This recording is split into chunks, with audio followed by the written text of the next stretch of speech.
Honorable Minister of State for Human Resource Development, Sri Ahmadji, distinguished dignitaries on the dais, distinguished delegates in this summit.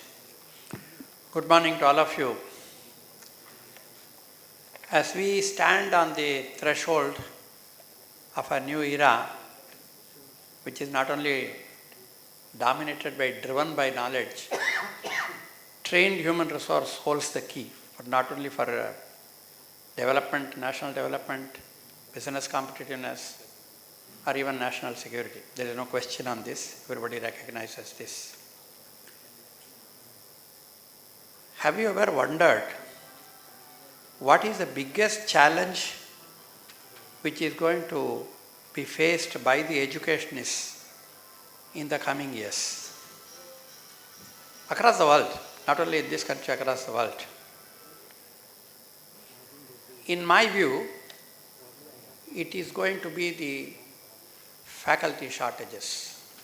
I always say faculty shortage is a disaster which is waiting to happen, and if we do not prepare ourselves for this, we will be taken unawares.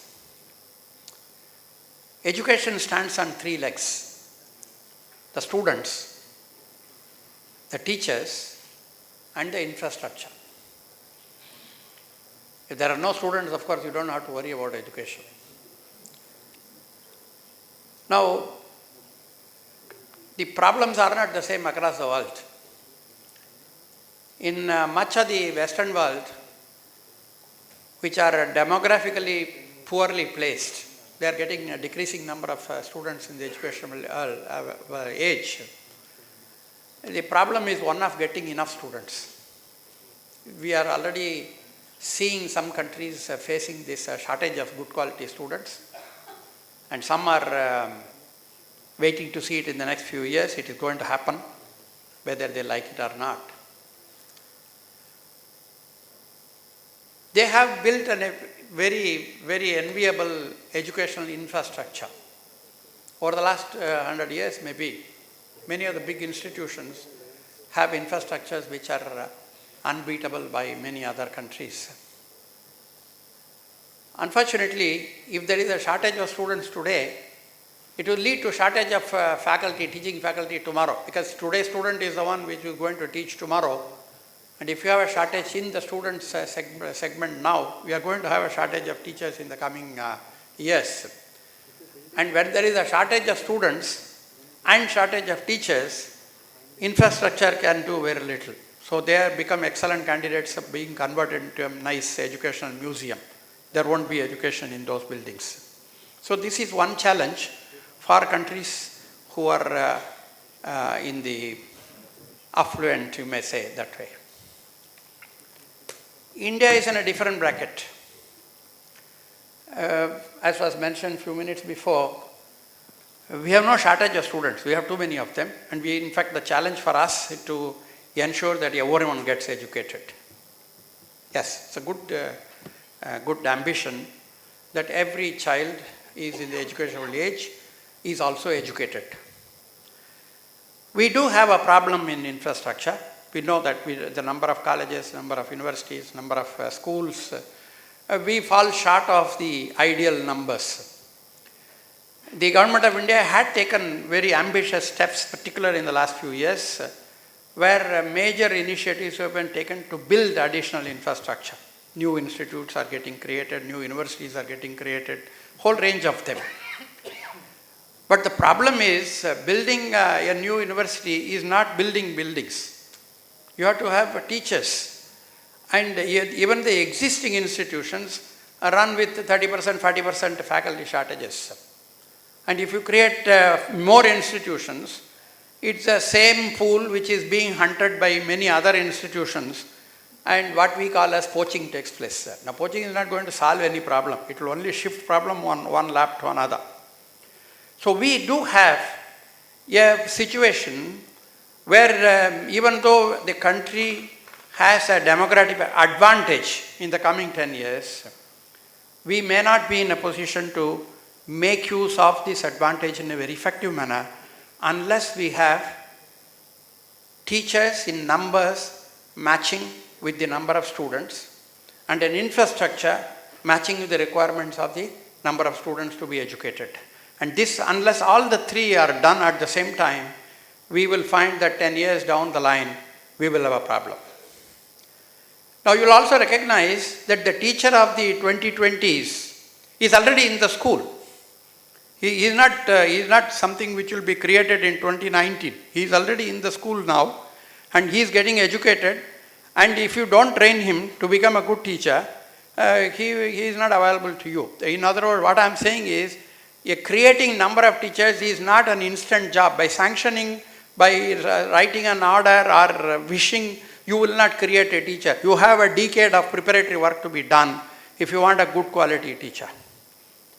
Now, unfortunately, not only that he has to be trained today, educated today, he had to be encouraged to take up a teaching profession. Now, we have a situation, there are ambitious opportunities created all over the place. You know, in the technology area, we had IT, then we had BT, then we had NT. There are so many T's are coming up now, which all require qualified people. So the opportunities for a new student of today is increasing like anything in emerging areas of technology. Not only opportunities are increasing, the pay packets associated with some of these are astonishingly different from what a teaching profession offers.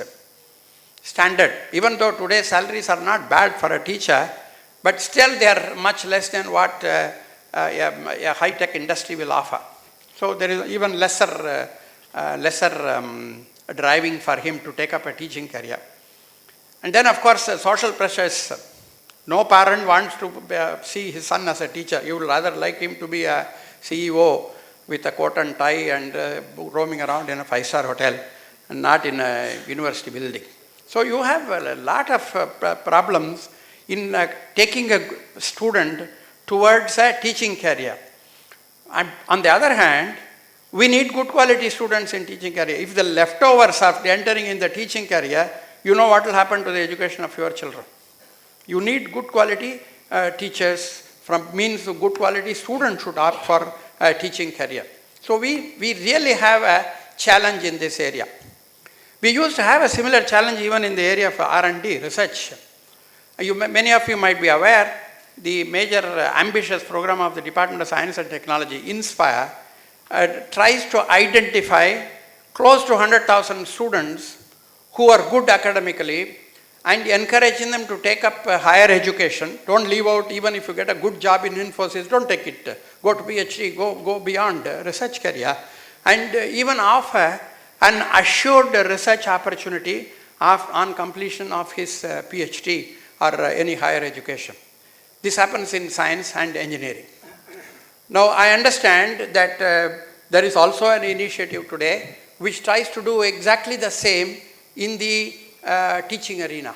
You identify, you see a good quality student who could be a good teacher, encourage him to go to higher education and encourage him to go for a teaching opportunity, and then assure him that if you successfully complete your education, you can also take up a teaching career, which is not bad. Today what is happening, after PhD, if he has to become a faculty member, he keeps on applying for every place. If there are 300 universities, he has to put 300 applications. There is no cadre or anything like that. So consequently, there is a huge uncertainty in the teaching career path, which is not acceptable because the fellow is good, qualified, a good candidate, and his job opportunities are very large. So he is not going to wait for eternity so that he can take up research, teaching.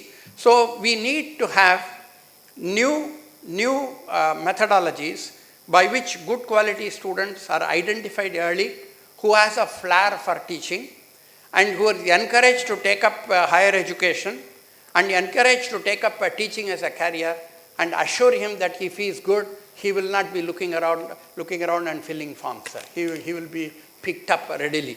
I think initiatives are there, but not in numbers which will justify the demands of the day. This needs to be done. I will like our friends here on the dais as well as others to take some steps in that direction so that we will not be caught unawares 20 years down the line that we have buildings, we have students, we have no teachers. And anybody who has a degree is not a good teacher, and even I will not send my children to a teacher like that.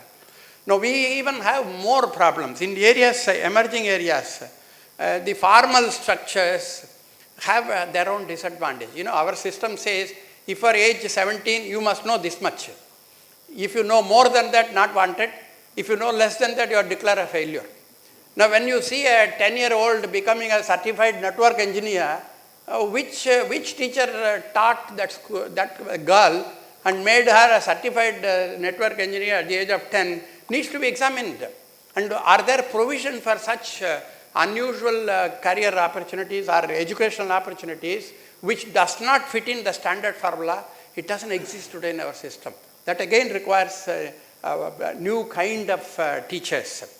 Of course, the entire discussion in the next couple of days in this conference is going to be on new teaching tools. Ravi Gupta talks about learning through ICT. I will say no, it is teaching through ICT. If I have to teach, it's not enough if I know the subject.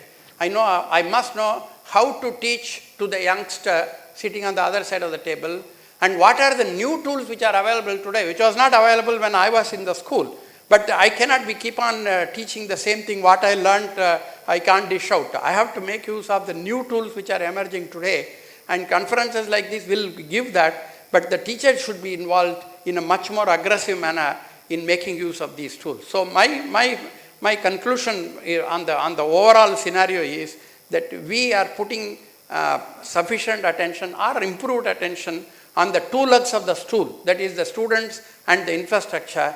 The third leg is still weak. And unless we make all the legs equally strong, the stool will fall down. So we need to worry about that. I would like to place this thought before you and wish you all success in your deliberations. Thank you very much.